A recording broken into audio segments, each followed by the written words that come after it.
Why Evergreens Keep Their Leaves by Anne-Marie Riley Geerton, illustrated by Helena Perez Garcia.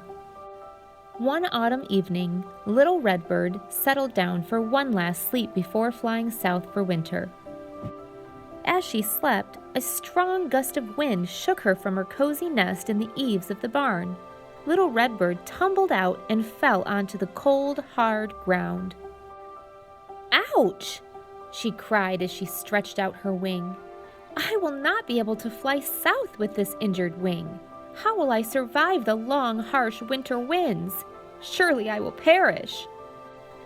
As the sun rose, little Redbird spotted the tall, strong trees of the forest. She chirped with relief. "One of those trees will make a fine home for the winter.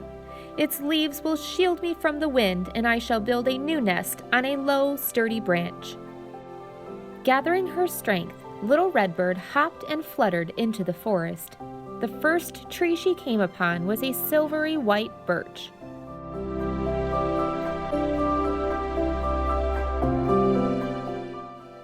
"Beautiful birch tree," she said, "I have fallen and injured my wing. May I live in your warm branches until spring returns?" "My goodness," said the birch. "It's hard enough for me to stand against the bitter winds. I can't be bothered trying to keep you safe as well. Now move along." Little Redbird fluttered on until she came to a large oak tree. "Good morning, strong oak tree," little Redbird called. "I have fallen and hurt my wing. May I live in your branches until spring returns?" "Oh my!" exclaimed the oak tree. "If I let you stay in my branches, then you might ask me for some of my acorns.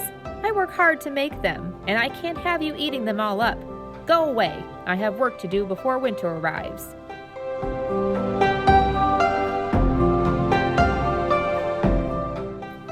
So little Redbird fluttered on until she came upon a hardy maple tree. "Hardy maple tree," little Redbird cried, "I have fallen and injured my wing. May I live in your branches until spring returns?"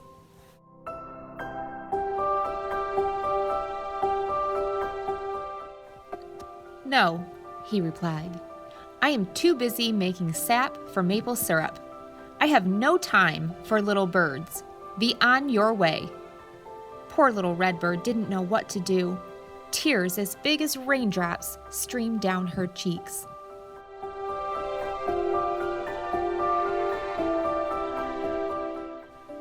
"Little Redbird, why are you crying?" a voice called out. "Please come here so I can help you." Little Redbird looked up to see a smiling fir tree. She hopped over to him. "Oh, fir tree," little Redbird said, "I have fallen and hurt my wing. I am looking for a place to keep warm for winter, but I have no place to go." "No place to go?" he asked. "Why, I have plenty of room in my branches if you'd like to stay with me. I will keep you safe and warm."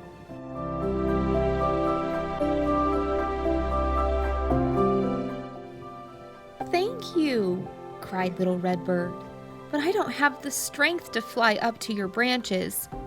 "Worry no more," he replied.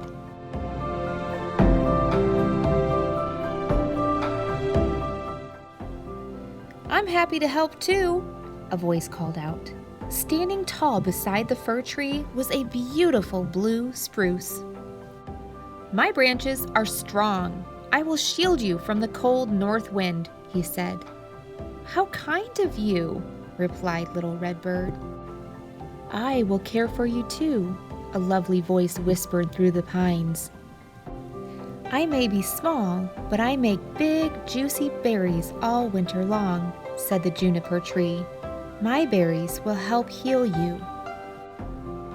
So little Redbird built a warm nest inside the fir tree's branches and waited for winter's arrival. Not long afterward, the Frost Queen and her son Jack were out on an evening stroll through the forest. "Mother, may I touch the leaves on every tree in the forest?" Jack asked. "No, Jack," his mother replied. "See those 3 trees?" she said as she pointed. "They were very kind to one of my precious birds who had injured her wing. They gave her a place to rest and food to eat." You may touch the leaves on every tree in the forest except for the fir, spruce, and juniper. They may keep their green leaves all year round, she replied, and they shall forevermore be called evergreen. So, it is said, because of their act of kindness, not only do the fir, spruce, and juniper trees get to keep their leaves in winter, but the redbirds stay all winter long to keep them company.